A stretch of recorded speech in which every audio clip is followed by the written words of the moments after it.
Welcome back in English class. बच्चों, आज की हमारी वर्कशीट है 52 और इसमें आज हम पढ़ेंगे लेसन 6 माय चाइल्डहुड। तो वर्कशीट जब आप स्टार्ट करेंगे तो सबसे पहले लिखेंगे आप worksheet number, then subject, class, name of students, date and name of class teacher. Read the extract taken from the chapter my childhood and answer the questions that follow. जो extract आपके सामने है ये चैप्टर माय चाइल्डहुड से लिया गया है।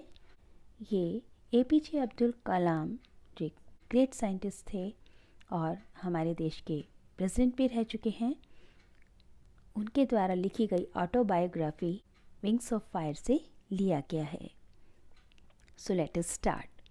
Every child is born with some inherited characteristics into a specific socio-economic and emotional environment and trained in certain ways by figures of authority.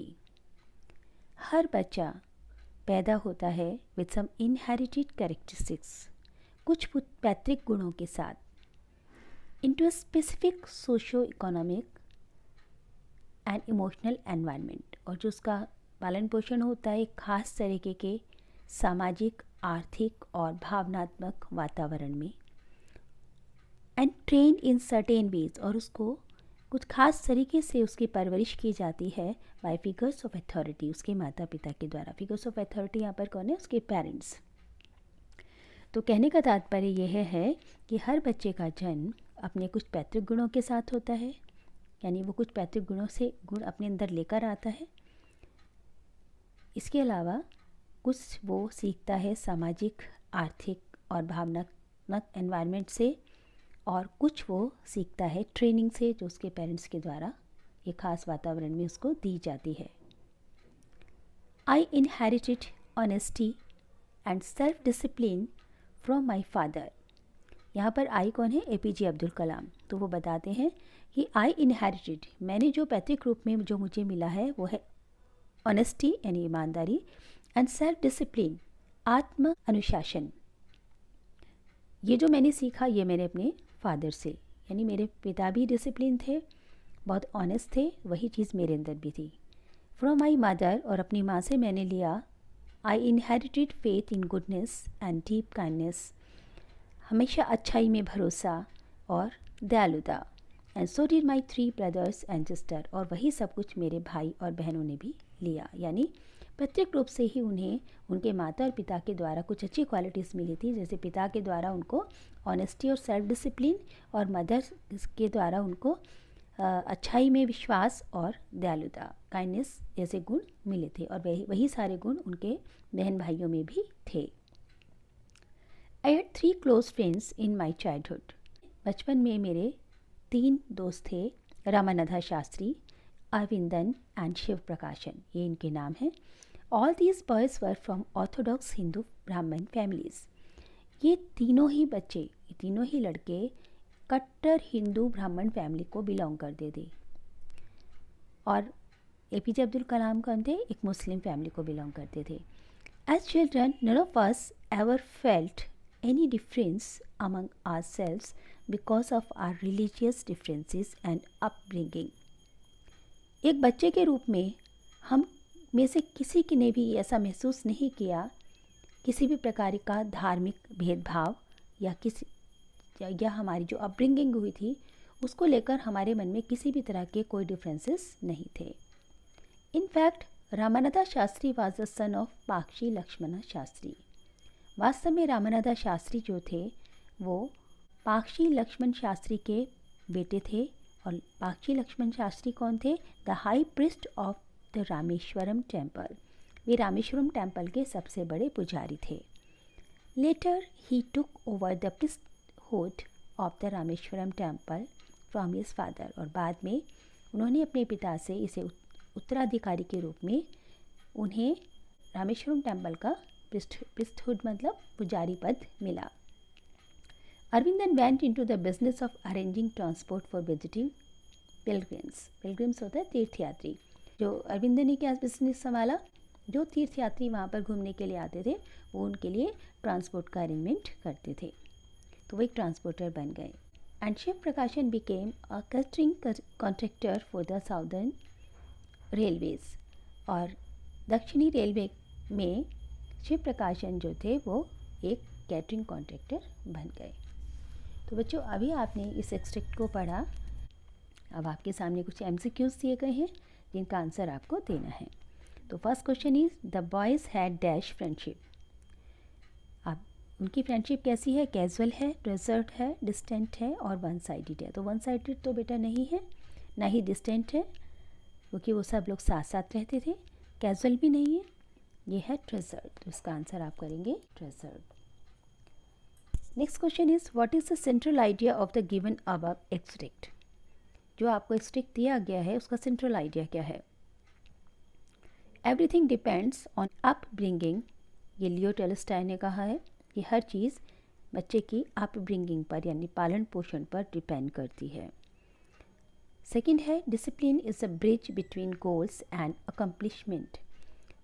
Discipline जो है यानी अनुशासन जो है वो लक्ष्य और उसे प्राप्त करने के बीच का ब्रिज होता है।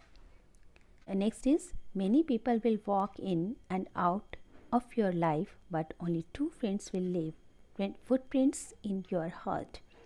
बहुत से लोग तुम्हारी ज़िंदगी में आएंगे और जाएंगे, लेकिन तुम्हारे जो ट्रू फ्रेंड होंगे उनके फुटप्रिंट्स हमेशा तुम्हारे दिल पर रहेंगे, यानी वो तुम्हें हमेशा याद रहेंगे। And the last is the mystical bond of brotherhood makes all man brothers.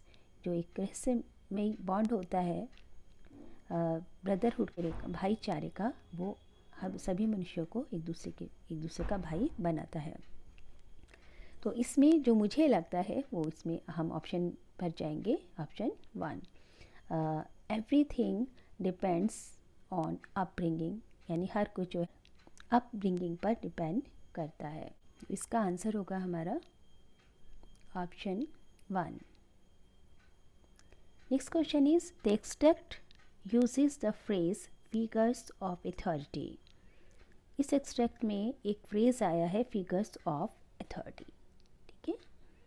Which of the following expression is incorrect with respect to the word figure. यहाँ पर कुछ ऑप्शन दिए गए हैं, इनमें से कौन सा ऑप्शन गलत है जो फिगर वर्ड के मीनिंग से मैच नहीं खाता, यानी कहाँ पर हम फिगर वर्ड का यूज़ कर सकते हैं या किस सेंस में हम फिगर वर्ड का यूज़ करते हैं। तो हम देखते हैं कि यहाँ पर साइन, शेप, नंबर, इन सब के लिए फिगर वर्ड का यूज़ करते हैं, लेकिन मिस इंटरप्रेट जो वर्ड है इसके लिए फिगर वर्ड का यूज़ नहीं होता। सो तो option 3 is wrong. Okay, the next question is choose the option that list the set of statements that are true according to the given extract.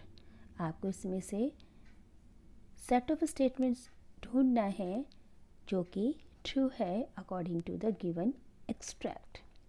तो पहला है हमारा sentence, he inherited faith in goodness from his mother. उसने अपनी mother से सीखा, inherit किया faith in goodness. दूसरा है his sister inherited honesty from her mother. उसकी बहन ने अपनी माँ से ऑनेस्टी इनहेरिट की, लेकिन ऑनेस्टी वाला जो क्वालिटी था वो किस में था? फादर में था। So this is not true, ये गलत है, ठीक है। आप तीसरा देखते हैं, he and his sibling inherited no qualities from their parents.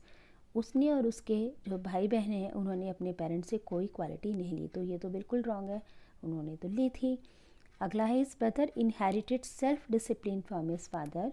उसके भाई ने अपने पिता से सेल्फ डिसिप्लिन सीखा था। यस, क्योंकि पिता में जो पिता से इनहेरिट किया था बच्चों ने, वो क्या था? Honesty and self discipline. तो ये आंसर हमारा 4th वाला सही है, ठीक है। तो 1 सही है हमारा और 4 सही है। तो अब हम देखते हैं कौन सा सेट है। 1 एंड 3 ये रॉन्ग है, 2 एंड 4 ये भी रॉन्ग है, 1 एंड 4 ये करेक्ट है। Next is pick the option that correctly classified facts and opinions of the students below.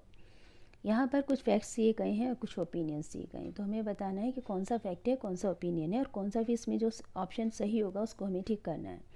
तो first is the children could have chosen some different professions, isn't it?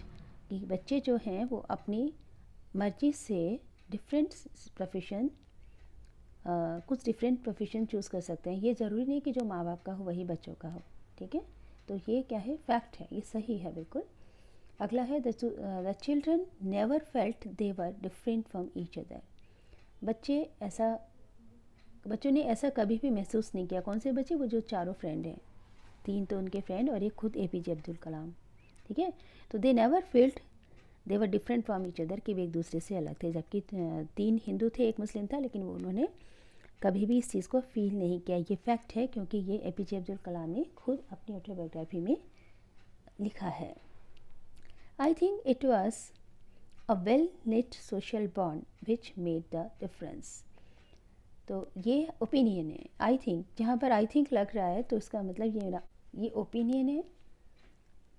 Next is well this is the reason India has unity in diversity. और शायद यही कारण है कि India में इतनी diversity होने के बावजूद भी यूनिटी है। ये भी एक ओपिनियन है, ठीक है। तो बच्चों ये दोनों फैक्ट हो गए और ये दोनों ओपिनियन है। तो अब यहाँ पर हम देखते हैं हमें जो सेट दिए गए हैं आंसर्स के, ए में है फैक्ट 1 and 2, 3 and 4 ओपिनियन। तो हमारा जो आंसर होगा वो होगा ए, क्योंकि हमारे फैक्ट हैं 1 and 2 और ओपिनियन है 3 and 4। तो बच्चों आई होप कि आपको ये वर्कशीट अच्छे से समझ आ गई होगी। इसी के साथ एक message, Covid appropriate behaviour message, wash your hands with soap and water regularly. आप अपने हाथ साबुन और पानी से बार बार धोएं। यदि आपको वर्कशीट ठीक से समझ आई, अच्छे से समझ आई, तो आप इसे लाइक करें, चैनल को सब्सक्राइब करें। इसी के साथ हमारी आज की क्लास समाप्त होती है। See you in the next class.